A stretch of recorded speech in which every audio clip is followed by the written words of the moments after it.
My Govanen. Welcome to the Tolkien Lore Channel. I'm the Tolkien Geek, and in this video I want to discuss Tolkien's use of magic in Middle-earth. It's kind of a vague and complicated subject because he doesn't really do a whole lot of magic in the stories, and the magic that he does do have some clear limits, but also a lot of room for expansion, and there's not really a whole lot of clear delineation of what counts, what doesn't count, what can be done, what can't be done. So let's kind of take a look at some of the things that count as magic. Let's look at some of Tolkien's thoughts on the use of magic in stories and otherwise, and see if we can kind of at least put together some idea of what's going on in Middle-earth when it comes to magic. So to get started, let's consider a few things that are termed magic in Tolkien's universe. In The Hobbit, there's really not a whole lot of clear examples of magic, and it's a lot looser. Gandalf is said to be a wizard, and he does things that are mysterious, but it's never really clear exactly what's going on for the most part. He usually doesn't use his magic, and that's also true in The Lord of the Rings. He very rarely exhibits any use of magic in the stories. Now, he does do it from time to time. One of those examples is when they're trying to climb the pass of Caradhras, as opposed to going through Moria. They reach a point where they're getting in a blizzard, and this isn't in the movie, but when they get caught in that blizzard, somebody suggests, starting a fire with what wood they have, because they actually did gather some wood before going up the mountain. Now, at some point, somebody basically asks Gandalf, "Can't you start a fire with your magic?" And Gandalf basically says, "Well, even I have to have something to work with. I can't just make fire out of nothing." And they have some wood, so they bring out the wood, which is at this point very damp, but he does manage to get the fire going. He also, of course, in The Hobbit does something similar with the pine cones when they're, in the trees trying to get away from the wargs. He sets some pine cones on fire and starts using them to, attack the wargs and hopefully scare them off. So you definitely can see that Gandalf has some power with fire, which oddly enough fits with the fact that he has the Ring of Fire, Narya, although I'm not sure there's any connection there. It's never really made clear, because to the extent that he has the ring, and to the extent that we know anything about what the ring does, the only thing we really have is Círdan's statement in the appendices to Gandalf when he gives him the ring, that with it you may kindle hope and courage in the hearts of others. So you get the idea that the ring of fire, it's more of a metaphorical sense of fire. It's not a literal sense of this will enable you to cast fire spells. So I don't think that's really what that's about. So his ability to create, literal fire is probably more inherent to his ability to, do things as a Maya. So that's, I kind of think, the main thing there. I just want to distinguish that, just because the Ring of Fire does oddly connect with a lot of the things he does. Now, the only other things that I can think of offhand that he does that are somewhat magical, in the Return of the King, when the Nazgul are chasing the people running away from Osgiliath, being led by Faramir, he raises his hand and a shaft of light comes out. Obviously, that's some sort of magic as well. Not really clear exactly what it is. It just looks like light, but it's possibly more than just light, because otherwise, why would the Nazgul be afraid of just a shaft of light? There's probably a little more to it, but we're never really given an explanation. Another one that's a little bit questionable, in the scene where Gandalf, Aragorn, Legolas, and Gimli come to Edoras and confront Theoden and Wormtongue. In the book, there's actually a little bit of a scene where Gandalf is talking directly to Theoden before he's, kind of cured him. And in the book, of course, there's no possession. It's a totally different setup, and I'll do a book versus movie analysis of that at some point. But at some stage, Gandalf is talking about how, things seem really dark, but there is hope. And while he's going through this conversation, the fire in the hall sinks down really low, and there's a flash of light outside because there's like a window up in the roof. And then as he starts talking about hope, it clears up again. The reason I say this is a iffy use of magic is because when they go outside, he sees that there is a storm that has moved, and it, rain. So that could have just been lightning and the clouds moving past really quickly, and the fire could have died on its own. It's not really clear how much or to what extent Gandalf is really using magic in this scene. Now, The fire would be the hardest thing to explain, I think. So, and again, oddly enough, we're back into that realm of using fire, but I think that's kind of the most likely use of magic in this particular scene. And again, it just relates to, fire be either building it up or having it die down. So those are the main instances of Gandalf using magic, maybe, that I can think of. But there are other uses of magic in the stories, of course. The great rings are, of course, magic rings. Gandalf describes them as such to Bilbo and Frodo. And they do various different things. I've done a video on what the great rings do to the extent that we know. I'll link to that video in the description below. And there's more there are different things that they do depending on which kind of ring you're talking about. The elven rings are mainly about healing, preserving. The rings of the dwarves are mainly about acquiring wealth, and of course the one ring is mainly about exerting control over the others. So there's magic involved in all of those things. How exactly that plays out, we don't know. We're never told how a dwarven ring helps you build up a huge gold hoard. The only other major instance of the use of magic would be in Lothlorien, where Sam and Frodo, not just Frodo as in the movie, it actually is Sam and Frodo in the book. Galadriel takes them to the Mirror of Galadriel, and she basically tells Sam, you wanted to see elven magic, this would be, if you want to call it that, the magic of Galadriel. And she says, but I'm not sure exactly what you mean by the term because you use the same word to describe the deceits of the enemy. So I'll come back to that in a bit because that's significant for the discussion of how magic works and what it means in Tolkien's universe. But those are the kind of the primary examples of the use of magic. And so let's move on now to some of Tolkien's commentary on magic. Actually, I should mention before moving on that, of course, there are other references to magic, just a little less specifically about magic per se. In Lord of the Rings, there are a couple of instances where spells are mentioned. For example, Aragorn says that the knives or swords that the hobbits have been carrying are wound about with the spells for the Bane of Mordor. And there's also the mention of at the Mines of Moria, before they actually enter it, Gandalf is trying to remember the spell to enter it. Now, does spell mean magic in this particular case?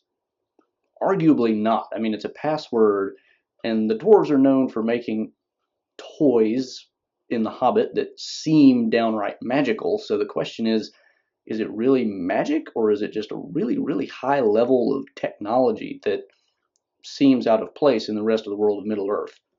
You could probably argue that, but it does use the term spell, and you get the idea that Gandalf means that word seriously.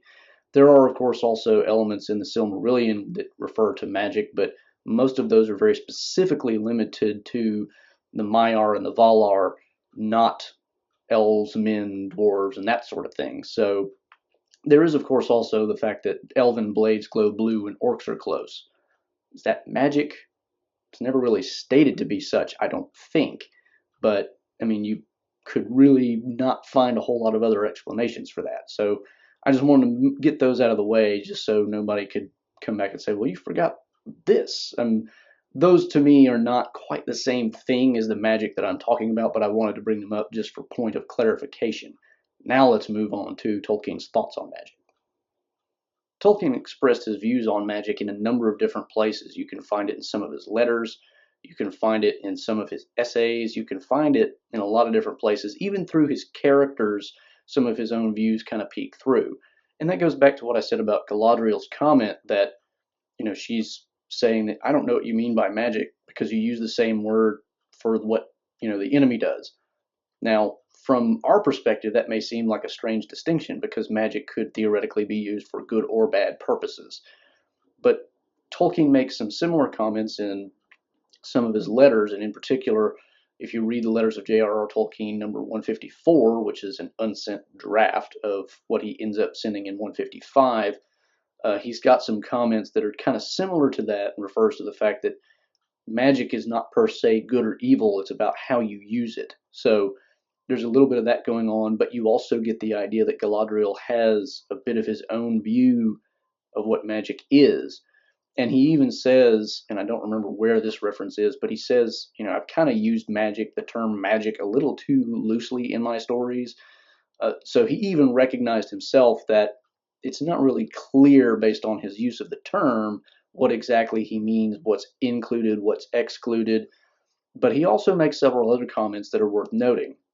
For example, in his essay on fairy stories, which you could get in the Monsters and the Critics and other essays collection, uh, he says that something along the line that elves are capable of doing things by art that look like magic to humans, and in some sense it is magic, but it's not. It's not magic in the normal sense of the word. He basically points out that it's a sub-creative art of a very high form, not achievable by man, basically. So in that sense, it looks like magic to humans because humans are not as capable of achieving that as elves. Nevertheless, it is a mere art form, not an actual use of magic. And he says basically that magic is to be distinguished as a self-centered seeking of control or power over others or over nature. And you get that idea in other of his writings as well. I mean, you can find scattered references to what magic means in a lot of different places, and I'm not going to say that I've gathered them all here because they're all over the place. But he does have a sort of a consistent theme that magic is kind of about control, whereas art is more about, you know, producing beneficial effects for others, and even sometimes just for the sake of, the enjoyment of a good story or something like that. Because you do get the idea also in his stories that elves telling stories, or even elven language itself, is almost sort of magical in the way that it affects the mind. So there's interesting hints there as well. But the main point here is, and actually there's another quote, and again, I don't remember exactly where this one is, but he says something along the lines that, how does he say it? It's something to the effect that magic and technology are essentially the same. He basically compares the two and says that technology and magic both have the same goal, and in that sense are more or less the same. So technology is about achieving control or power over nature, and magic in the sense that he's using it there is also about the same thing, as distinguished from what he would call an elvish art or something of that effect. So there's a lot of different comments out there, but again, he never really directly addresses what is magic, what is not magic, what counts, what doesn't count. And he certainly never comes out and says this is how magic works in Middle Earth. He never goes that far. He just doesn't give that away, and that's partially, I think, because he wants to leave some mystery and some element of we don't know everything, because you don't want to know everything in a story. And certainly with the Maya and the Maiar and the Valar, they're not supposed to be fully comprehended because they're a higher order being altogether, even compared to elves. The elves are capable of doing some impressive things, but they still can't do what the Maiar do. So there's a lot of different things going on there that he references in some way or another in different places, and that gives us a little bit of a hint of what he means. So now let's kind of try to pull all this together and see what we can make of it. Now, the first thing to note when trying to reconcile all these different aspects is to note that Tolkien actually does contradict himself, or seemingly so, in a few different ways. For one thing, he says in one place that, humans and dwarves aren't really capable of magic, only elves can do that. But he has some things that imply that they actually do have, at least humans have magic, such as the fact that they were capable of putting spells on their swords for the Bane of Mordor. Where did that come from? He does mention, however, in a letter, and I think it might be the same one I referenced earlier, that Aragorn seems to have kind of a magical power of healing, but he's also, you have to remember, a descendant not only of men but of elves as well. So, maybe the smiths in, the kingdom of Arnor that forged those blades, maybe some of them were, part elvish as well, because there would have been more than just the one line, presumably, at some point that had elvish blood in them. So There's probably some level of contradiction because even Tolkien was not really sure about that. He actually made like a little note, but how does this work? So he was wrestling with it in his own mind. But I think there are some things that we can kind of point to and say that they're relatively clear. For the most part, what magic really is limited to, in the sense that we use the term magic, elves and the Maiar and the Valar. They're the only ones capable of doing things like what Gandalf does or what Galadriel does. Now, there are men who are termed sorcerers who use black magic and that sort of thing, but you get the idea that that's essentially kind of something they derive from Sauron himself, something that they kind of, that it's kind of a power given to them. It's not something they can just do on their own. So magic, by and large, is something that is unique to or inherent to only the elves and the more spiritual beings in Middle Earth. Now, that being said, how do we explain some of the things that do go on that are magical? For instance, how does Galadriel see things in the future or in the past in the Mirror of Galadriel? Well, I think one way we could say that is if you go back and read the Silmarillion, there are references to the fact that the music of the Ainur, which is what is used to create the world, is still echoed in the sound of the oceans and the waters, and that the music of the Ainur kind of tells the entire story of Middle Earth from start to finish. Now, if that's true, and an elf with exceeding wisdom like Galadriel could tap into that to some degree, she's using water in the Mirror of Galadriel. Possibly what she's doing is essentially drawing out the music of the Ainur in a form recognizable to, a mortal such as Frodo or Sam. And so what she's doing is essentially saying, within the music of the Ainur, this is a possible outcome of the story. And because it's a possible outcome of the story that's within the music, I can show it to you here in a concrete form. That's my best guess as to what's going on there.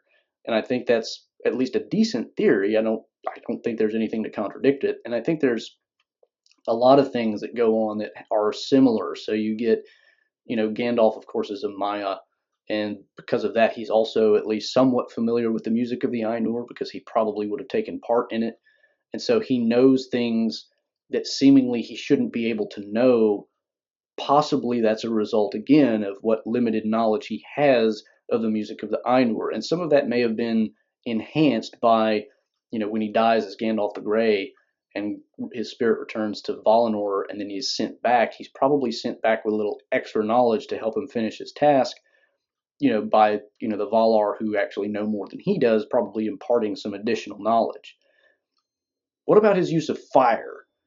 There again, that gets a little difficult because how does he just control fire? That's hard to say. But again, you could say that if he's familiar with the music of the Ainur, which is kind of the building blocks, so to speak, of what makes up Middle Earth, perhaps he's just using what he knows in almost a scientific way to do things that normal science, so to speak, would not be able to do on its own. So he can start fires where nobody else would know how to do that because he has some inherent power of his own, and he knows because of the way the world is made up from the music of the Ainur that if he uses his power in this way, it will have a particular result.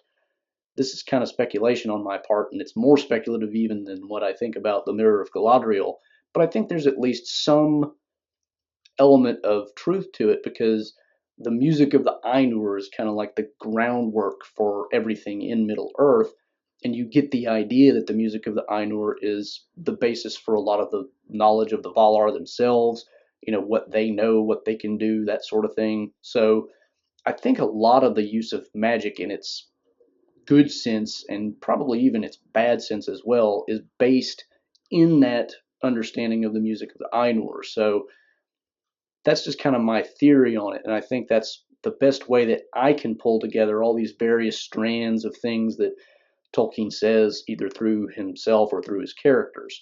So if you have other theories as far as how magic works in Tolkien's universe, then I'd be happy to hear them. I'm certain I've probably left out some information that might have been relevant because, like I said, there's tons of it scattered in different places, but that'll do it for me. So that's my take on magic in Middle-earth. Like I said, if you have other theories, please do share them below. If you like the video, please give it a thumbs up and share it around. If you want to learn more about Tolkien, the worlds he created, or anything non-Middle-earth related about Tolkien, please do subscribe to the channel, and you can also follow me at JRRTLore on Twitter.